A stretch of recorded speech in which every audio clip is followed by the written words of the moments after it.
देश के सबसे बड़े चुनाव के नतीजे सामने आ रहे हैं। भारतीय जनता पार्टी की अगुवाई वाला राष्ट्रीय जनतांत्रिक गठबंधन यानी एनडीए 295 सीटों के साथ तीसरी बार सरकार बनाती नजर आ रही है।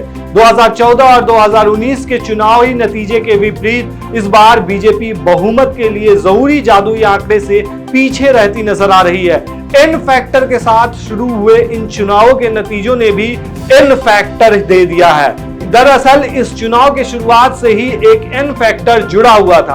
आजादी के बाद से अब तक पंडित जवाहरलाल नेहरू को छोड़ दें तो कोई भी प्रधानमंत्री लगातार तीसरी बार सरकार बनाने में सफल नहीं रहा है। पीएम मोदी के पास इन चुनावों में लगातार तीसरी बार सरकार बनाकर पंडित नेहरू के रिकॉर्ड की बराबरी करने का मौका है। लोकसभा चुनाव के नतीजे आने शुरू हुए तो इन नतीजों ने भी एन फैक्टर दिया है। नमो, नीतीश और नायडू, अभी समझाते हैं इसे। नमो यानी नरेंद्र मोदी के चेहरे को आगे कर चुनाव मैदान में उतरे एनडीए को सरकार बनाने का जनादेश मिलता हुआ तो नजर आ रहा है। ताजा रुझानों में एनडीए को 296 सीटें मिलती हुई नजर आ रही हैं, लेकिन भारतीय जनता पार्टी लगातार तीसरी बार बहुमत के साथ मोदी सरकार बनाने का मौका चूकती हुई नजर आ रही है। अब एक एन यानी नेहरू की बराबरी कर लगातार तीसरी बार सरकार बनाने के लिए पीएम मोदी को दो दूसरे एन यानी नीतीश कुमार और चंद्रबाबू नायडू की पार्टियों के रुख पर निर्भर रहना पड़ेगा।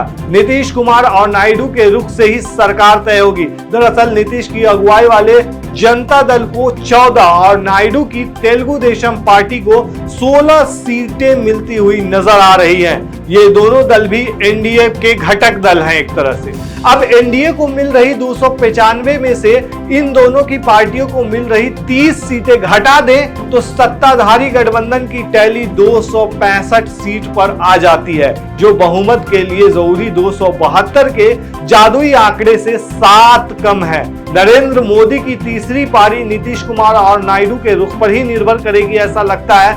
मौके की नजाकत को भांपते हुए सत्ताधारी एनडीए के साथ ही विपक्षी इंडिया ब्लॉक भी एक्टिव मोड में आ गया है। वहीं दूसरी तरफ प्रधानमंत्री नरेंद्र मोदी ने खुद टीडीपी प्रमुख चंद्रबाबू नायडू से बात की है। वहीं बिहार के सीएम नीतीश कुमार से मिलने बिहार बीजेपी के अध्यक्ष और उनकी ही सरकार में डिप्टी सीएम सम्राट चौधरी सीएम हाउस पहुंचे। हालांकि ऐसी खबरें हैं कि नीतीश कुमार से सम्राट चौधरी की मुलाकात नहीं हो पाई है। नीतीश ने एक दिन पहले ही दिल्ली में पीएम मोदी से मुलाकात की थी। अब सम्राट चौधरी से नीतीश की मुलाकात नहीं हो पाने के बाद अटकलों का बाजार गर्म हो गया है। क्यासों के बीच आरजेडी ने दावा किया है कि नीतीश कुमार ने कहा है कि वे बदले की राजनीति के पक्ष में नहीं है और वो कोई बड़ा फैसला ले सकते हैं। हालांकि जेडीयू महासचिव और प्रवक्ता केसी त्यागी ने कहा है कि हम एनडीए में हैं और एनडीए में ही रहेंगे। आपको क्या लगता है दोस्तों इस पूरे मामले पर? हमें कमेंट में जरूर बताएं।